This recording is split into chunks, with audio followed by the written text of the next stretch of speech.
ভালো করে দেয় কে? মক্কা থেকে ৮০ কিলোমিটার দূরে তায়েফের ময়দান। যারা হজ উমরা করেছেন তারা জানেন, প্রায় ৮০ কিলোমিটার দূর এই তায়েফের ময়দানে বিশ্বনবী পাহাড়ি পথ পাড়ি দিয়ে দাওয়াত দিতে গেলেন। তায়েফের লোকেরা কি নবীর দাওয়াতে সাড়া দিয়েছে? নবীকে পাথর মেরেছে, ঠিক কিনা? রক্তাক্ত করেছে তিনটা জায়গায়। কয় জায়গায়? বিশ্বনবীর চাইতে সুন্দর মানুষ পৃথিবীতে ছিল? বিশ্বনবীর চাইতে সুন্দর মানুষ বর্তমানে পৃথিবীতে আছে? আমার নবীর চাইতে সুন্দর কোন সুপুরুষ কিয়ামত পর্যন্ত দুনিয়ায় জন্মগ্রহণ করবে?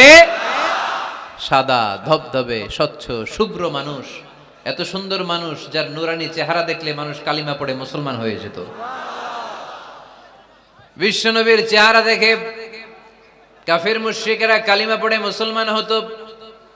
আমার নবীর চেহারার মতো সুন্দর শুভ্র সাবলীল মানুষ দুনিয়ার বুকে দ্বিতীয়টা ছিল না। আমার ওই পেয়ারা নবীর গায়ে পাথর মেরেছে তায়েফের ছেলেরা। আমার নবীকে তিনটা জায়গায় রক্তাক্ত করেছে, তারপরেও বিশ্বনবী তায়েফবাসীদের বদদুয়া দেয় নাই। খেয়ে না খেয়ে দিন প্রচারের কাজে নিজেকে দিয়েছ বিলিয়ে, তায়েফের কাফিরেরা চিনল না সে আলো, দুষ্ট ছেলেদের পিছু দিল লেলিয়ে। পাথরের আঘাতে ক্ষত বিক্ষত হয়ে সারা শরীর থেকে রক্ত ঝরে। এ রাসূল তোমাকে ভুলি আমি কেমন করে, হে রাসূল তোমাকে ভুলি আমি কেমন করে। হাজার ব্যথা বেদনার পরে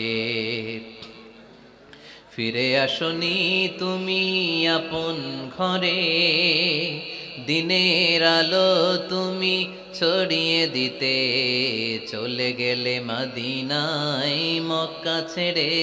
হে রাসূল তোমাকে ভুলি আমি কেমন করে, হে রাসূল তোমাকে ভুলি আমি কেমন করে। ঠিক কিনা? ওই নবীকে ভোলা সম্ভব? ওই নবীর ভালোবাসা আমাদের হৃদয়ে আছে না নাই? বিশ্ব নবীকে তিনটা জায়গায় আঘাত করল। এত শুভ্র সাবলীল সাদা দেহটা ছিঁড়ে ছিঁড়ে রক্ত বের হলো। বিশ্বনবী তায়েফবাসীদেরকে বদদুয়া দেয় নাই। বিশ্বনবী তায়েফবাসীদেরকে কোরআনের দাওয়াত দিতে গেলেন, তারা কোরআনের দাওয়াত মেনে নেয় নাই।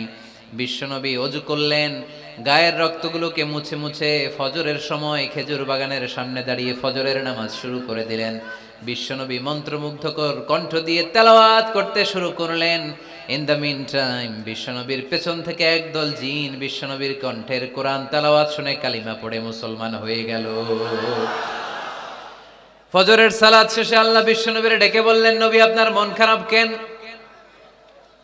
জিব্রাইল মারফত জানিয়ে দিলেন মন খারাপ কেন? বিশ্বনবী বললেন, ৮০ মাইল পথ পাড়ি দিয়ে তায়েফের ছেলেদেরকে দাওয়াত দিতে এলাম, তারা আমার দাওয়াত কবুল করে নাই। শুধু দাওয়াত প্রত্যাখ্যান করলে চলতো, আমাকে মেরে রক্তাক্ত করে তায়েফের জমিনকে লাল করে দিয়েছে। একটা ছেলে যদি কালিমা পড়তো আমার কলিজাটা ঠান্ডা হতো, আমার পরানটা ঠান্ডা হয়ে যেত। একটা ছেলেও কালিমা পড়ে নাই, পাথর মেরে আমারে রক্তাক্ত করেছে।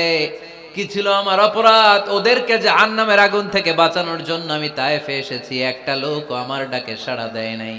বিশ্বনবীর মন খারাপ। আল্লাহ ডেকে বললেন, নবী মন খারাপ করবেন না, হতাশ হবেন না। আপনি জানেন না, আপনি দেখেন নাই, আমি আল্লাহ দেখেছি। আপনি যখন দাঁড়িয়ে দাঁড়িয়ে ফজরের নামাজের তেলাওয়াত করছিলেন, আপনার সুমধুর কণ্ঠের তেলাওয়াত শুনে একদল জিন কালিমা পড়ে মুসলমান হয়েছে।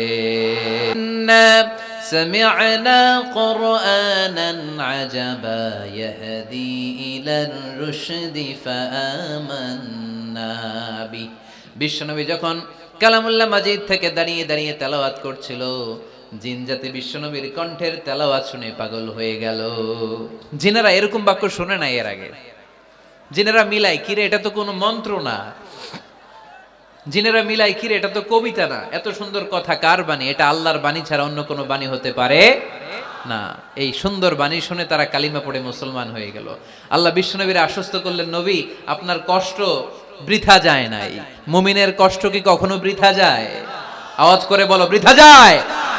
নবী আপনি দাওয়াত দিতে এসেছিলেন দৃশ্যমান এক জাতি মানব জাতিকে, তায়েফের মানব জাতিকে দাওয়াত দিতে এসেছেন, ওরা দাওয়াত কবুল করে নাই তো কি হয়েছে? অদৃশ্য জাতি জিন জাতি কালিমা পড়ে মুসলমান হয়ে গিয়েছে।